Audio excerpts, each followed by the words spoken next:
एक कंपनी के डायरेक्टर ने, मालिक ने अपनी बोर्ड ऑफ डायरेक्टर की बैठक की और उस बैठक में उसने कहा कि मुझे वे सब कारण बताओ जिससे हमारी कंपनी फेल हो जाए। वो सब कारण बताओ वो जिससे हमारी कंपनी फेल हो जाए। सबको बड़ा आश्चर्य हुआ कि अब तक तो जितनी भी मीटिंग्स होती हैं उसमें कंपनी के ग्रोथ की बात की जाती है। ये उल्टा कह रहे हैं कि कंपनी जिससे फेल हो जाए वे सारे उपाय बताओ। पर मालिक बोल रहा है, करने वाले क्या कर सकते हैं। ढेर सारे कारण बता दिए, जिन जिन कारणों से कंपनी फेल हो सकती है सबने लिखवा दिए। कंपनी के मालिक ने धैर्यपूर्वक सबको सुना और कहा, बस मैं आप सबसे इतना कहना चाहता हूँ, इन कारणों से कंपनी को बचा के रखो। जिन कारणों से कंपनी को नुकसान पहुंचने वाला है, यदि उन कारणों से हम अपने आप को बचा के रखेंगे तो हमारी ग्रोथ स्वाभाविक हो जाएगी। विगत दिनों से कुछ ऐसी ही बातों से मैं आप सबको अवगत करा रहा हूं। हमारे जीवन की कंपनी को नुकसान पहुंचाने वाले कारकों की चर्चा कर रहा हूं।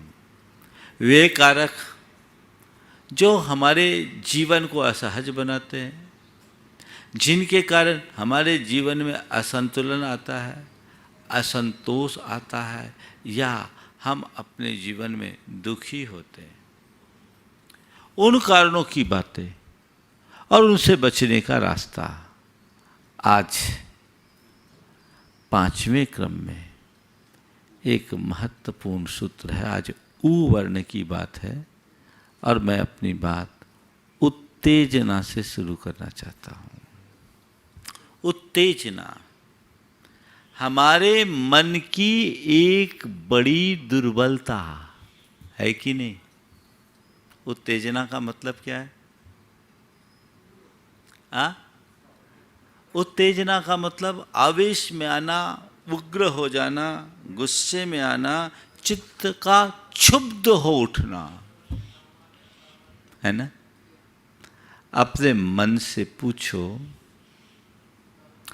आपके मन में कभी उत्तेजना आती है? आती है या नहीं? आती है तो कब आती है और कब आती है तो कितनी देर तक टिकती है? थोड़ी देर में शांत हो जाती है या टिकी रहती है?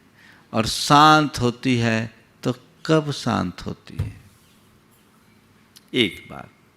दूसरी बात, आप अपनी उत्तेजना की पड़ताल करो और उस समय के अनुभव का विश्लेषण करके देखो कि जिस घड़ी मेरे मन में उत्तेजना होती है उस समय मेरी स्थिति क्या होती है।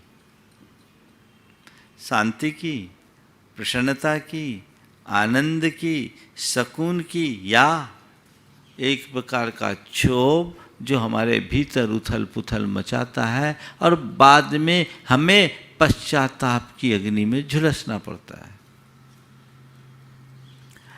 अगर कोई उत्तेजित व्यक्ति हमारे सामने है तो हमारे मन में उसके प्रति क्या लाइकिंग होती है या हम उसे डिसलाइक करते हैं?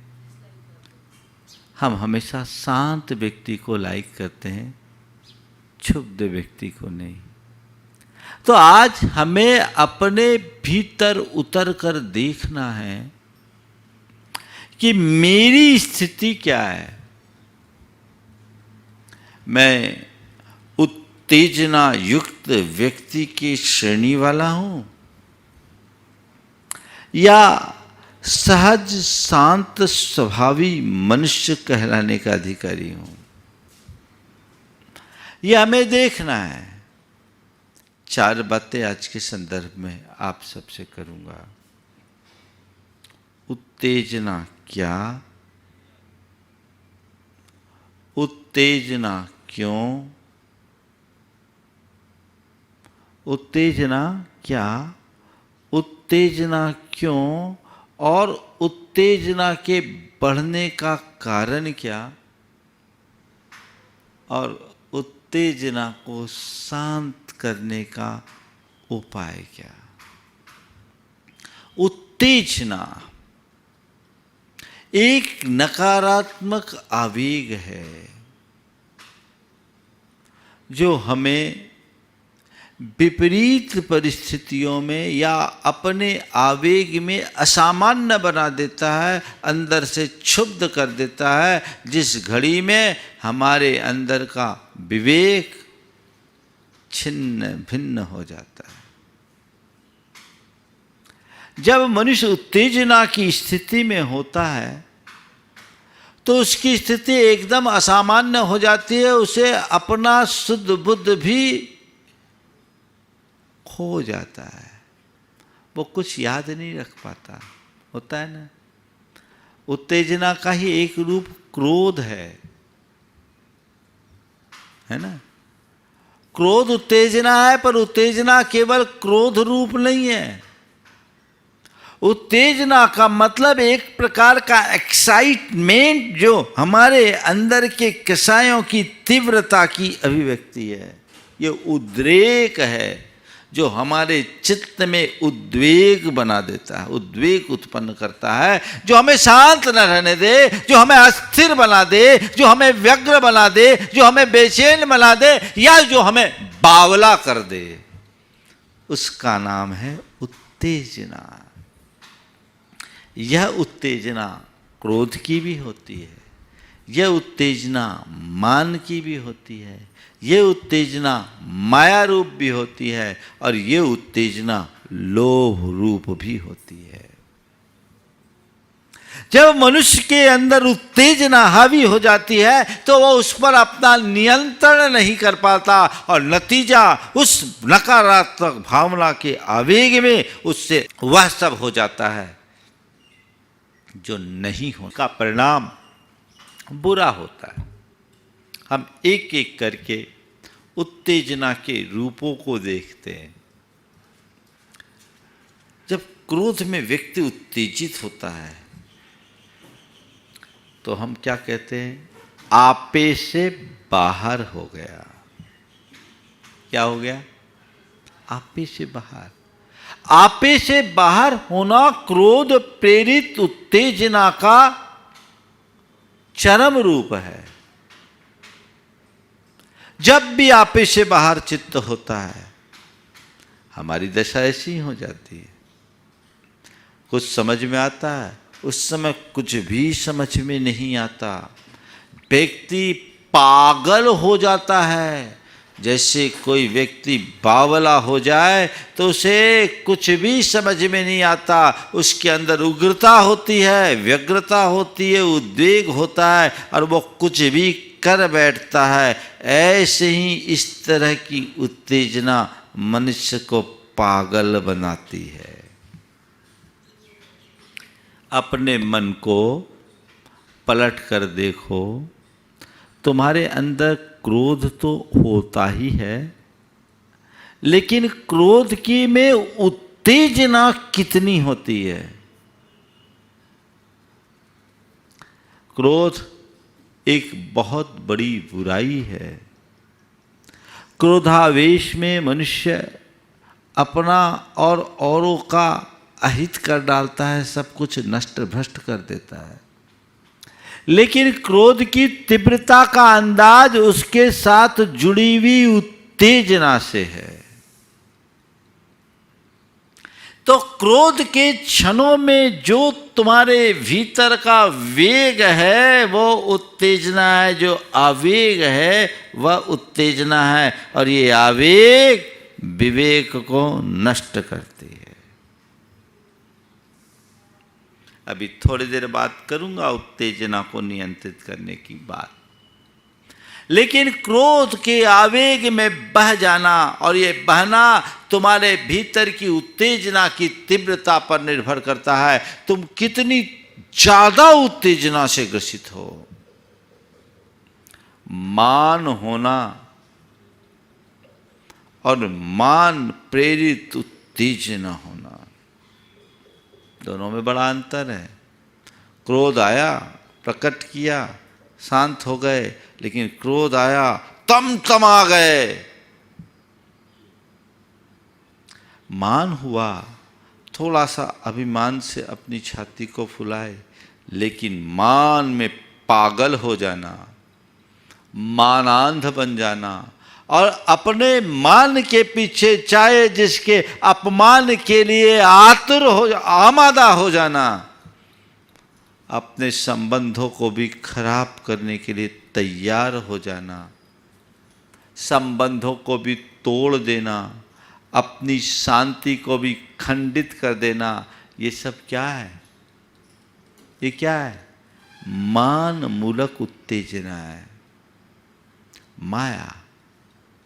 मन में माया आना एक दुर्बलता है, लेकिन माया से प्रेरित होकर बड़े बड़े कुचक्र, षड्यंत्र और छल प्रपंच में उलझ जाना और उसमें सामने वाले का बड़े से बड़ा अहित करने के लिए भी तुल जाना, ये माया की उत्तेजना है।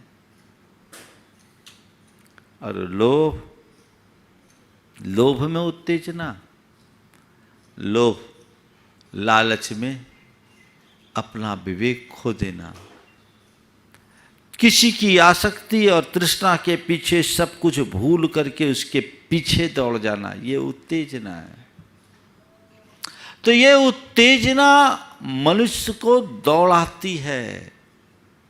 उत्तेजना यानी एक ऐसा नकारात्मक वेग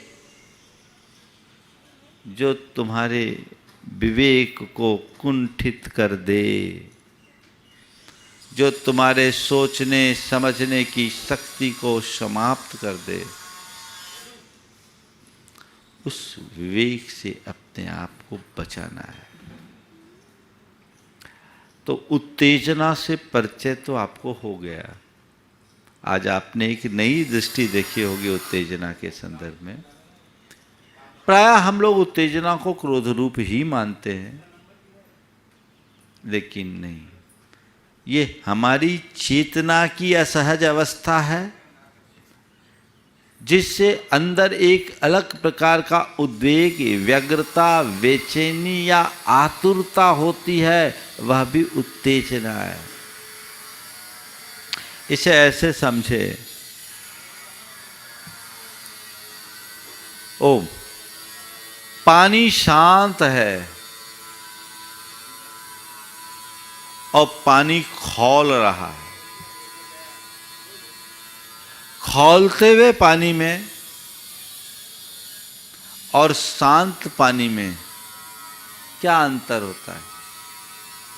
शांत पानी सहज, लेकिन जब पानी खौलता है तो एकदम असामान्य हो उठता है, उसमें असहजता होती, खदबद खदबद खदबद खदबद खदबद खदबद दिखता है। तो उत्तेजना हमारे खौलते हुए मन की परिणति है, जिसमें मन एकदम असहज हो, और यह प्रायः पर निमित्तों से प्रभावित होने पर होती है। पानी खौलता कब है? जब नीचे से आँच मिलती है। आँच हटा दो, पानी नहीं खौलेगा। मनुष्य के अंदर जो उत्तेजना बढ़ती है,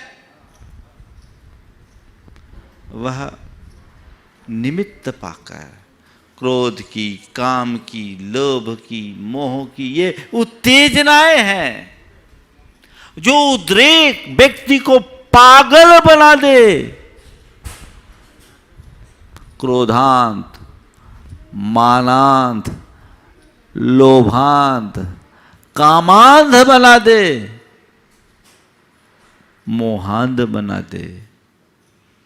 आप अपने अतीत को पलट कर देखिए, बहुत ऐसे प्रसंग आए होंगे जहां आपने उत्तेजना के भावावेश में, उत्तेजना से प्रेरित होकर कई बार कई गलत हरकत कर दी हो और उसका परिणाम भी आपको भुगतना हुआ, और बाद में आपने सोचा, अरे फालतू उत्तेजित होकर के मैंने ऐसा कर दिया, मुझे ऐसा नहीं करना चाहिए। तो अब दूसरा सवाल, उत्तेजना क्यों? अभी मैंने कहा उत्तेजना प्रायः पर निमित्त से प्रभावित होने से होती है। अभी आप मेरी बात को बहुत आनंद से सुन रहे हैं, है ना? आपको आनंद आ रहा है, लेकिन इसी बीच यदि आपसे कोई गलत टिप्पणी कर दी जाए तो क्या होगा? आनंद में खलल होगा। पर मैंने आपको यहाँ कहते कहते कह दिया कि आप लोगों को तो कोई अकल ही नहीं है। इतने बरस हो गए सुनते सुनते, जहाँ के तहाँ हो, सब के सब बेअकले हो। बोलो मेरी बात का कुछ बुरा लगेगा? नहीं लगेगा। हो सकता है एक बार की इतनी बात आज महाराज को क्या हो गया, महाराज की भाषा तो बड़ी संयत होती है, वो सौम्य शब्दों में कहते हैं आज क्या हो गया, लेकिन ठीक है महाराज, ठीक ही कह रहे हैं, हम लोग बेअकले तो हैं, अकल होती तो नीचे क्यों बैठे रहते, आगे बढ़ जाते। आपको बुरा नहीं लगा ना? लेकिन यही बात आपका कोई मित्र, आपका कोई परिचित, आपका कोई निकट का व्यक्ति आपसे कह दे भैया तुम तो पूरे बेअकले हो, तो क्या होगा? उसकी अकल ठिकाने लगाओगे। क्या हुआ? क्या हुआ? ये अंतर क्यों? निमित्त तो दोनों जगह एक सा मिला, निमित्त दोनों जगह एक सा मिला, लेकिन मेरी बात आपको अच्छी लगी, बुरी नहीं। ठीक कह रहे महाराज, हम बेअकले हैं, और उसको हमको बेअकल समझता है, बड़ा अकलमंद बनता है। अभी दिखाते हैं तुमको, अकल ठिकाने लगा देंगे। क्या हो गया? ये अंतर क्यों आया? ये अंतर केवल निमित्त का नहीं, निमित्त से प्रभावित होने के कारण है। तुम्हारे सामने कैसा भी निमित्त आए, वो निमित्त तुम्हारा कभी बिगाड़ नहीं करता। तुम्हारा बिगाड़ तभी होता है जब तुम उस निमित्त से प्रभावित होते हो। समझ गए? और जो जितना ज्यादा प्रभावित होता है निमित्तों से, जितना अधिक प्रभावित होता है, उस व्यक्ति के जीवन में उतनी असहजता होती है, और जो जितना अप्रभावित होता है उसके जीवन में उतनी सहजता आती है। आप पड़ताल करके देखना, छोटी छोटी बातों में उत्तेजित हो जाते हो। किसी ने आपको कुछ कहा, एक दुर्वचन कहा, मन क्षुब्ध होता है। कितना भी अजीज, कैसा भी आत्मीय, कितना भी अपना निकट का व्यक्ति, जब तक अच्छा था सब कुछ ठीक, और एक कटु वचन कहा, मन खौल जाता है। होता है? क्यों खोला? मन क्षुब्ध। जैसे शांत सरोवर में एक कंकर फेंकते हैं तो वो पूरे के पूरे तालाब को क्षुब्ध कर देता है। कंकर से एक वलय, फिर दूसरा वलय, फिर तीसरा वलय, फिर चौथा वलय, फिर पांचवा वलय, वलय दर वलय पूरे तालाब में छा जाता है। बस ऐसी स्थिति मनुष्य की होती है। उत्तेजना का जब वेग आता है तो वो पूरी तरह हिल जाता है और हिला डालता है।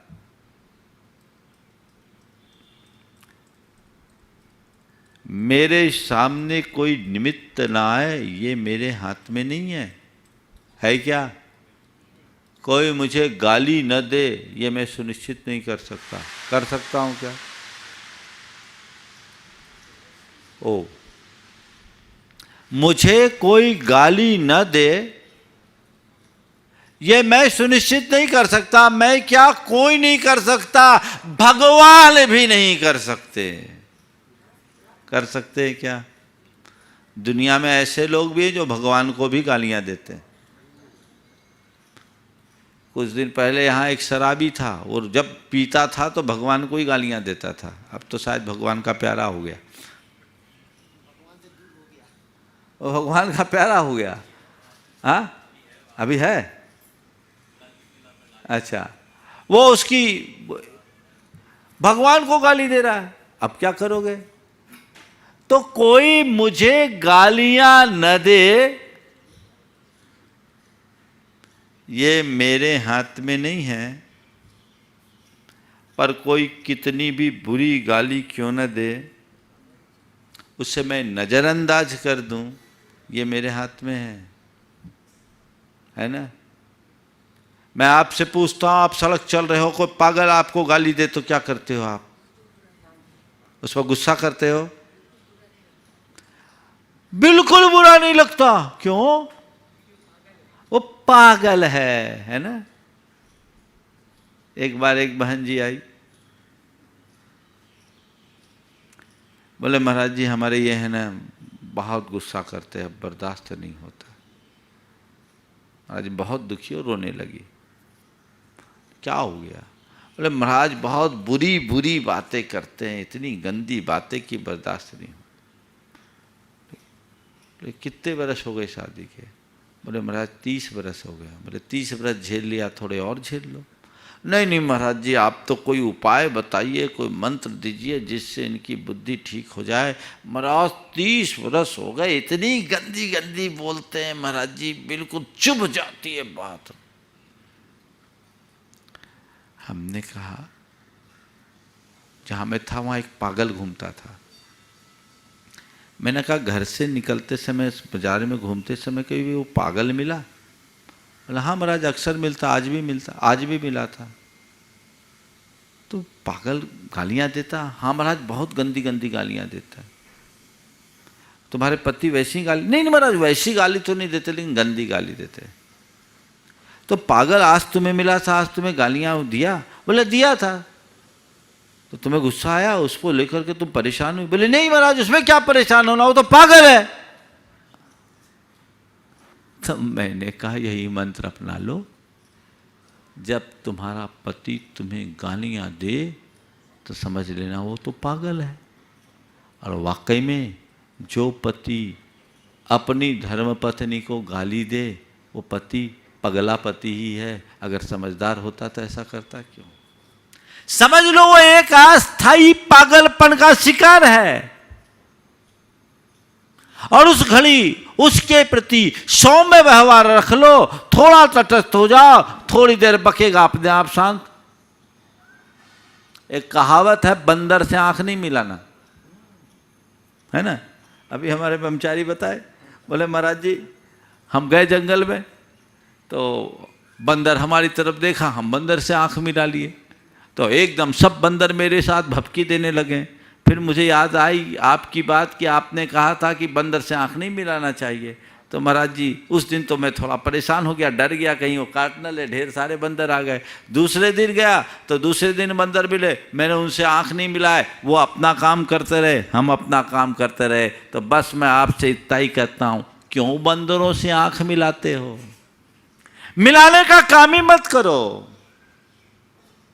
दुर्वचन बोला इग्नोर करो। देखो मन कैसा होता है। किसी ने तुम्हें गधा कह दिया, ये तो पक्का गधा है। अच्छा मुझे वो गधा कहता है, मैं गधा हूं, क्या समझ रखा उसने? अभी उसको उसकी औकात दिखाता हूं, समझ में आ जाएगा, पूरा अभी सब समझ में आ जाएगा, देखता हूं उसे, मुझे गधा कहता है। सामने वाले ने एक बार गधा कहा और तुमने अपने आप को कितनी बार गधा बना लिया। इस गधा शब्द के श्रवण से तुम्हारे अंदर उत्तेजना आई। क्यों आई? क्योंकि तुमने इस बात को स्वीकार लिया कि मैं गधा हूं। प्रभावित हो गए। मैं आपसे पूछता हूं, आप सड़क चल रहे हो, आपका नाम राजकुमार है और हमने कहा राजकुमार की जगह कोई बोले रामकुमार इधर आओ, तो आप सुनोगे क्या? जब मैं रामकुमार हूं ही नहीं तो मैं क्यों सुनूं? राजकुमार को बुलाए तो देखे। अरे भाई, तुम सड़क चल रहे हो, तुम एक समझदार व्यक्ति हो, तुम्हारे अंदर ज्ञान है, समझदारी है, और कोई तुम्हें गधा कह रहा है तो तुम सुन क्यों रहे हो? तुम गधा हो क्या? जो गधा है वो सुने। लेकिन जो व्यक्ति गधा कहने पर ये सुन लेता है कि मुझे गधा कह रहा है, यानी वो पहले गधा बन गया है। गधा तो बन चुका है। गधा किसको बोलते हैं पता है?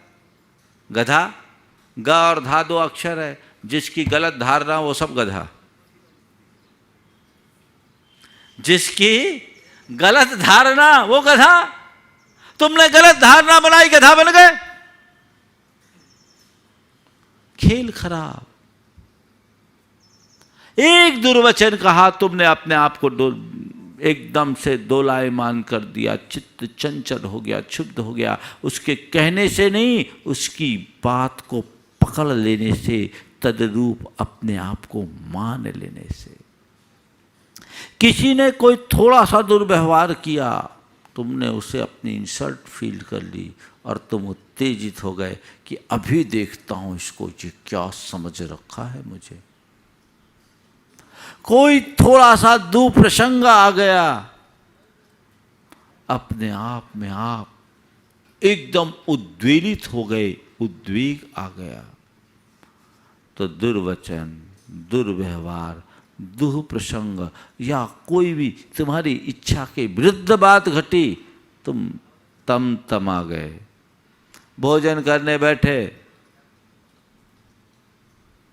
और दाल में नमक कम हो, अरे क्या है, अकल ही नहीं है, खाना बनाना ही नहीं आता।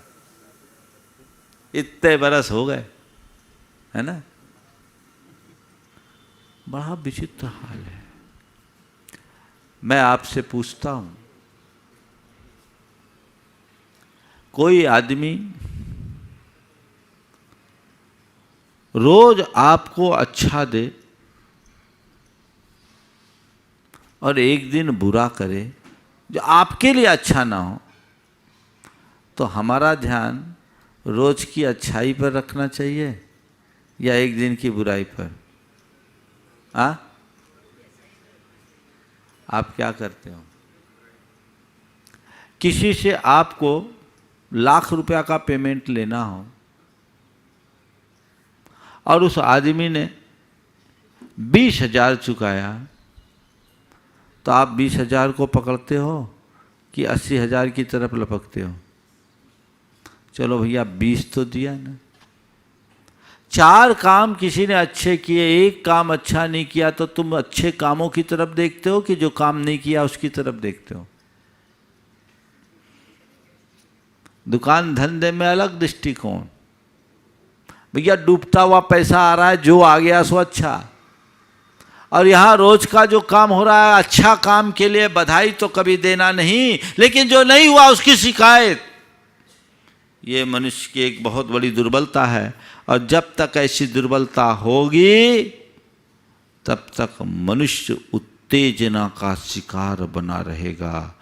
और जिस मनुष्य का चित्त छोटी छोटी बातों में क्षुब्ध रहता है, उसके मन में न कभी शांति होगी, न सुकून होगा, न सुख होगा, और न उसके कोई संबंध अच्छे होंगे। मन को उत्तेजना से बचाने का अभ्यास करना चाहिए। इस उत्तेजना का जो कारण है वो क्या है? असमग्र चिंतन। पहला कारण क्या? असमग्र चिंतन। आधी अधूरी बात सुने और फट से निर्णय ले लिए। कई लोग हैं ना, बात बात में भड़कते हैं, भड़क गए एकदम। आगा पीछा देखोगे तो भड़कोगे नहीं, उत्तेजना नहीं होगी, और बाद में सोचते रहे यार व्यर्थ में हमने उससे इतनी बातें कह दी, थोड़ा समझ कर करते तो ठीक रहता। आज समग्र चिंतन जिस मनुष्य का होगा उसके अंदर उत्तेजना होती है। तो क्या करें? आप दफ्तर से घर आए, आपकी माँ ने आपसे आपकी धर्मपत्नी की शिकायतें की, अरे तुम तो चले गए, उसने ऐसा कर दिया, वैसा कर दिया, ये किया, वो गया। 4 शिकायतें की, आप सुने, तमा गए, सीधे जाकर अपनी पत्नी को 4 बातें सुना दी। क्या समझ रखा है तुमने? इस घर में रहना है तो माँ का सम्मान पहले रखना होगा। पहले माँ है, तुम तो 25 वर्ष बाद आई हो। इस घर में माँ का स्थान पहला है, तुम्हारा स्थान बाद में। ध्यान रखना आप आगे से कभी ऐसा नहीं हो। पत्नी जाके सुना दिया। अगर इसकी जगह माँ की बात सुनकर धीरे से पत्नी के पास जाते, खुद को कूल करते, पत्नी को भी कूल करते, पानी आनी पीते, भोजन अगर करते, और उसके बाद फिर पूछते क्या बात है, आज कुछ गड़बड़ हुआ क्या?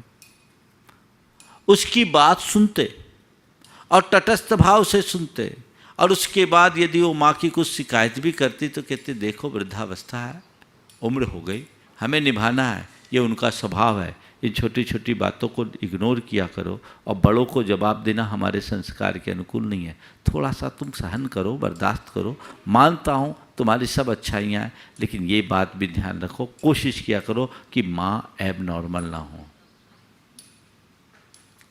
बोलो, दोनों में कौन सा रास्ता अच्छा है? आप क्या करते हो? ज्यादातर पहले कैटेगरी के लोग हैं। बोले महाराज आप ही कहते सब काम पहला होना चाहिए, सब में पहला नंबर होना चाहिए। तो यही हाल है, यहां बदलाव अपेक्षित है। अगर हम अपनी सोच में परिवर्तन नहीं करें, घटनाओं को ठीक तरीके से समझे बिना प्रतिक्रियाएं देंगे तो वो उत्तेजना मूलक प्रतिक्रिया होगी। शांत, बिल्कुल शांत, समग्रता का चिंतन होगा तो उत्तेजनाएं शांत होगी। दूसरी, सकारात्मक सोच।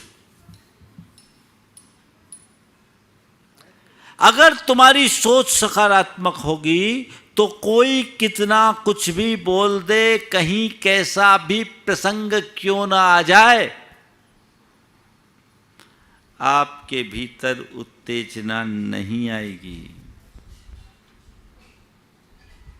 विवेकानंद जी जब विश्व धर्म संसद में गए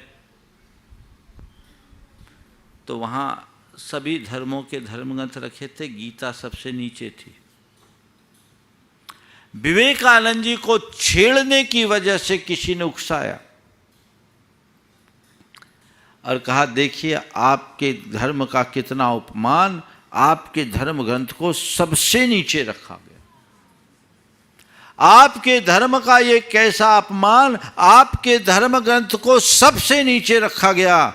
विवेकानंद जी ने अत्यंत सहजता से कहा नहीं, वो बिल्कुल ठीक स्थान पर रखा गया है, नहीं उसे बहुत ठीक स्थान पर रखा गया। बोले क्यों? बोले वो सबका फाउंडेशन है, फाउंडेशन तो नीचे रहता है। सोच तुम्हें कोई कुछ कह दे और उसे पचा लो, कुछ प्रतिकूल आ जाए उसे पचा लो। जिसकी सोच सकारात्मक होती है वो शांत रहते हैं, प्रतिक्रियाएं उनकी ज्यादा नहीं होती, होती है तो बहुत अल्प और सकारात्मक। उत्तेजक प्रतिक्रिया, उत्तेजनापूर्ण प्रतिक्रिया कतई अच्छी नहीं होती। तीसरी है आध्यात्मिक दृष्टि। अगर तुम्हारे अंदर अध्यात्म परक दृष्टि होगी तो कुछ भी होगा तुम भीतर देखोगे, उत्तेजना तुम्हारे अंदर आएगी नहीं। तुम्हें किसी ने चोर बोल दिया, मैं चोर हूं ही नहीं तो क्यों सोचो। तुम्हारे साथ किसी ने कितना भी मिसबिहेव कर लिया, तुम कुछ नहीं सोचोगे, शांत रहोगे। साहू अशोक कुमार जी जैन जगत के एक बहुत बड़े स्तंभ हैं, हमारे समाज के लिए उन्होंने बहुत कुछ किया। उनके जीवन का एक प्रसंग जो मुझे भागचंद जी पहाड़िया ने सुनाया था, कई बार मैंने अपने प्रवचनों में सुनाया, आज के संदर्भ में बहुत उपयोगी है। कोलकाता में वो एक बड़ा मंदिर में मीटिंग ले रहे थे और वहीं कुछ लोग जो उनके विरोधी थे, उनके विचारों के विरोधी थे, चूड़ियां पहनाने के लिए आ गए।